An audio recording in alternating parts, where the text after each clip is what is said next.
কিন্তু মা, রান্নাটাও তো বাকি আছে। রান্না পরে দেখা যাবে, আগে বালতি পরিষ্কার করো, গিয়ে যাও। যখনই দেখে শুধু খাওয়া খাওয়া করতে থাকে। রান্না হয়ে গেছে? হ্যাঁ হয়ে গেছে, মাথার উপরে রেখে দিয়েছি, নাও খেয়ে নাও। বাবা, কি ব্যাপার, এত রেগে আছো কেন? রেগে যাবো না তো কি করব?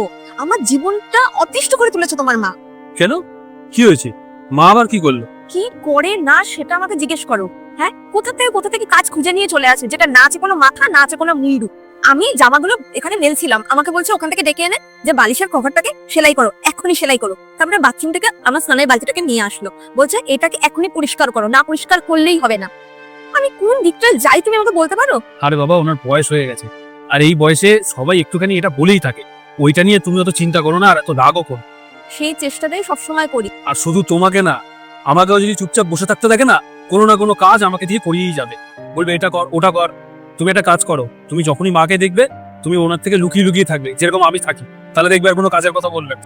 এই শোনো, ঠাট্টা করো না তো আমার সাথে। তোমার বিশ্বাস হচ্ছে না তো? দাঁড়াও, তোমাকে এখন একটা ডেমো দেখাচ্ছি। আরে কি করছো তুমি? আরে দাঁড়াও, দেখো তুমি এবার। বিশ্বাস হয় না তো তোমার? তুমি দেখো। মা, কি দেখছো এরকম ভাবে? ওটাই যেটা তুই দেখতে পাস না। ফ্রিজে এত ময়লা হয়ে রয়েছে, একটু পরিষ্কার করতে পারিস না? সারাদিন বউটার সাথে গল্প করিস। একটু পরে করে দিচ্ছি, তুমি যাও। একটু পরে না, এক্ষুনি কর। আমি 2 মিনিট পরে এসে যেন দেখি পরিষ্কার হয়ে গেছে। ঠিক আছে।